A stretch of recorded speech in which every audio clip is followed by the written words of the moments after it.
On the east coast of Taiwan lies a natural wonder.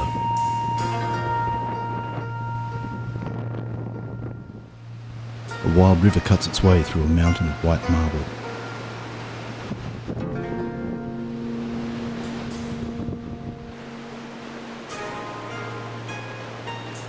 The place is Taroko Gorge National Park.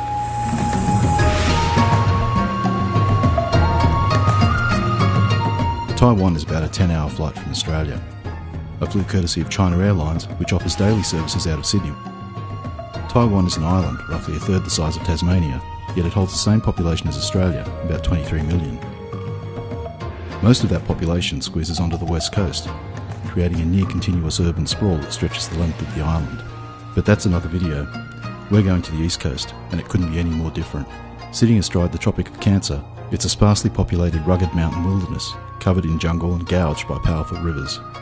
Taroko Gorge is best accessed from Hualien, the major city on the east coast.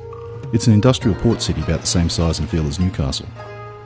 As well as a convenient access point to Taroko National Park, Hualien is also a good base from which to explore the scenic road south to Shetepang. From Hualien, the Taroko National Park is about an hour's drive north, and there are a number of bus tours on offer. Make sure you get one of the smaller buses, as there's a limit on how far larger coaches can go up the gorge. The river to our right side is still Liwu River. I was travelling with a group of Australian journalists as guests of the Taiwan Tourism Board. There is an excellent visitors centre on the approach to the gorge that's well worth a stop off. It not only provides a superb overview of the region's geology, history and cultural legacy, but provides updates on the state of the roads, which are occasionally closed by landslides. This massive landslide happened only a few weeks before our visit, and gives some idea of the immense natural forces at work. This is a geologically active area. Taiwan is being thrust out of the ocean by the collision of two continental plates. This means occasional tremors, so sections of the park require visitors to wear helmets. This is Ivy, the world's best tour guide. She made me promise to tell people that this never happens. Not often enough to worry about anyway. As you travel up the river, the mountains either side begin to close. The peaks become taller and more spectacular, looking more and more like a Chinese landscape painting. Eventually the walls approach the vertical, and the river is confined to a width of just a few metres.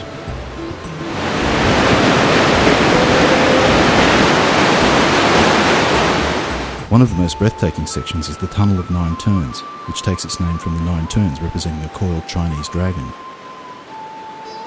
The visitor is dwarfed by the 100-metre plus wall of sheer marble, and the sound is deafening as the fast-moving water thunders through the rock.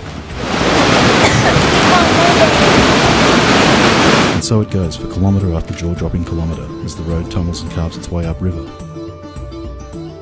The road's route was initially carved by forced labour under the Japanese during World War II. It was later upgraded to a highway by the new Taiwanese nation established by the nationalist Chinese after their defeat by Mao Zedong's communists in 1949. Hundreds of workers died in the building process, and this beautiful memorial placed over a waterfall honours their sacrifice, as well as being one of the most popular scenic attractions of the park. But that poignant path isn't the only historical track to travel here. Behind the picturesque serenity of the Asian architecture, there lie echoes of a more ancient time. The mountains are woven with walking trails, many following in the footsteps of the Taroko people, the original inhabitants of the region who give the park its name.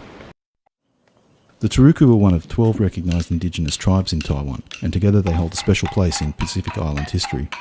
Archaeological, linguistic and DNA evidence tell us that some 5,000 years ago the ancestors of these Taiwanese tribes began the Polynesian migration. Over thousands of years they paddled and sailed on an epic island-hopping odyssey across the vast Pacific Ocean, populating islands from Palau to Easter Island in the east, north to Hawaii, and eventually arriving south in New Zealand around 1250. Until the Japanese stopped them during World War II, the Taroko themselves remained tribal, feared as headhunters, their faces marked with tattoos. That was then. These days the Taroko are more focused on ecotourism, and just quietly do a mighty fine grilled pork rib at the combined hotel, restaurant and cultural centre they run in the heart of the park. The Leader Village, surrounded by stunning mountains, offers accommodation from small cottages for two through to shared dorms for larger groups. The park's buildings are styled on the Taroko's traditional huts, and the centre is a performance space for indigenous music and dances. The restaurant offers a tribal feast that has the traditional jungle foods prepared and presented in a modern fusion style. If your tastes go to the more luxurious, then the Silks Hotel Resort further up the road should be considered. With all the style associated with the name, Silks allows you to take in the splendour of the great outdoors as it's always best experienced, poolside. Of course, there is also the option of camping, but positions are limited and demand is high. Securing one is akin to winning the lottery. You can try your luck after checking further details at the Taroko National Park website. Silks, sadly, was as far up the Gorge Road as our one-day trip allowed, and we returned to Hualien. For any further details on any of the sites that you've seen here, follow the links on the Taroko Gorge story page on the Herald's website at theherald.com.au.